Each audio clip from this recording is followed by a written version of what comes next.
بسم اللہ الرحمن الرحیم۔ ڈیئر اسٹوڈنٹس، السلام علیکم۔ آج میں آپ کو فیڈرل بورڈ جماعت دہم کی اردو کی کتاب جو نیشنل بک فاؤنڈیشن والوں کی ہے، اس کی آخری نظم ہے گل بہار کالونی۔ شاعر ہیں محمود سرحدی۔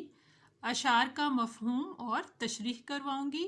شاعر نے دراصل طنز و مزاح کے ذریعے پاکستان میں موجود مختلف رہائشی علاقوں پر تنقید کی ہے۔ بند نمبر 1 ہے: اس طرف پسوؤں کے میلے ہیں، اس طرف مچھروں کے ریلے ہیں، جتنی کاریں ہیں اور سڑکوں پر، تیری سڑکوں پہ اتنے ٹھیلے ہیں، اے میری گل بہار کالونی۔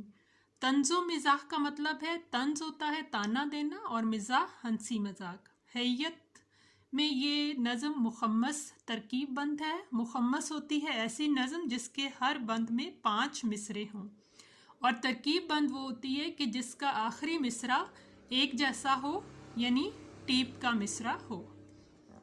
مفہوم ہے: میری کالونی میں ہر طرف کیڑے مکوڑوں اور مچھروں کی یلغار ہے۔ ترقی یافتہ علاقے کی سڑکوں پر جتنی کاریں ہوتی ہیں، اتنی یہاں ریڑھی لگانے والے ہیں۔ تشریح: شاعر محمود سرحدی طنز و مزاح کے پیرائے میں اپنی رہائشی کالونی کی خستہ حالی کا ذکر کرتے ہیں۔ ہماری کالونی، جس کا نام گل بہار کالونی ہے، ناقص سہولیات اور مسائل کا شکار ہے۔ صفائی اور نکاسی آب کا کوئی انتظام نہیں، جس کے باعث برسات میں کیڑے مکوڑے اور مچھر یہاں کثرت سے پائے جاتے ہیں۔ جگہ جگہ پانی کھڑا ہونے کی وجہ سے مچھروں کی افزائش بہت زیادہ ہوتی ہے۔ مزید برآں شہروں میں سڑکوں پر کاریں ہی کاریں ہوتی ہیں، جبکہ میری رہائشی کالونی کی سڑکیں ٹھیلے والوں اور سبزی پھل کی ریڑھی لگانے والوں سے بھری ہوئی ہیں۔ میری گل بہار کالونی بس اپنی مثال آپ ہے۔ دراصل شاعر تنقید کر رہے ہیں کہ ہمارے یہاں صحت و صفائی کا کوئی خاص انتظام نہیں۔ میونسپل کارپوریشن کے ادارے اپنی ذمہ داریوں سے غفلت برتتے ہیں۔ مکھیوں اور مچھروں کے خاتمے کا کوئی انتظام نہیں کیا جاتا۔ اس طرح سڑکوں پر نہ کوئی نظم و ضبط ہے، نہ کوئی اصول اور قوانین۔ جس کا جہاں جی چاہتا ہے ٹھیلا لگا لیتا ہے۔ اس طرح پیدل چلنے والوں اور گاڑیوں کے لیے مشکلات پیدا ہوتی ہیں۔ بند نمبر 2: کوئی سمجھے کہ ابر چھایا ہے، خاک اور دھول اتنی اڑتی ہے، اور یہ معلوم ہی نہیں ہوتا یہ گلی کس طرف کو مڑتی ہے، اے میری گل بہار کالونی۔ مفہوم: میری کالونی میں دھول مٹی اتنی ہوتی ہے کہ کوئی راستہ، کوئی گلی دکھائی ہی نہیں دیتی۔ تشریح: شاعر محمود سرحدی اپنی گل بہار کالونی کی تباہ شدہ حالت بیان کرتے ہوئے کہتے ہیں کہ دھول مٹی سے اٹی ہوئی فضا ایسے معلوم ہوتی ہے جیسے بادل چھائے ہوں۔ جیسے بادل چھا جائیں تو دکھائی دینا مشکل ہوتا ہے، اسی طرح میری کالونی کی سڑکوں پر اس قدر گرد و غبار ہوتا ہے کہ کچھ صاف نظر نہیں آتا، یہاں تک کہ یہ پتہ چلانا مشکل ہو جاتا ہے کہ یہ راستہ کس طرف کو جاتا ہے، گلی کہاں سے مڑتی ہے۔ یوں محسوس ہوتا ہے جیسے اندھیرے میں کچھ ڈھونڈ رہے ہوں۔ دراصل اس بند میں بھی شاعر نے طنزیہ انداز میں سہولیات کی کمی اور علاقے میں مسائل کی نشاندہی کی ہے۔ بند نمبر 3: بعض گھر رومیوں کی صورت میں، بعض گھر کاشغر کے نقشے پر، بعض گھر تو ہیں کوٹھیوں کی طرح، بعض ہیں میرے گھر کے نقشے پر، اے میری گل بہار کالونی۔ روم سلطنت روم، جہاں کا طرز تعمیر مشہور ہے۔ کاشغر مشرقی ترکستان کا حصہ جو تجارت کا مرکز ہے، یہاں کا بھی فن تعمیر شہرت رکھتا ہے۔ مفہوم: کچھ گھر سلطنت روم اور کچھ کاشغر کے فن تعمیر کے مطابق ہیں، جبکہ بعض حویلی نما اور بعض میرے گھر کی طرح ہیں۔ تشریح: شاعر اس بند میں گھروں کی غیر منظم بناوٹ اور بے ترتیبی کا ذکر کرتے ہیں کہ ہر گھر کا اپنا ہی نقشہ اور حلیہ ہے، نہ کوئی اصول، نہ ترتیب۔ کچھ گھر رومیوں کے طرز تعمیر، جبکہ کچھ کاشغر کی تاریخی عمارات سے مشابہت رکھتے ہیں۔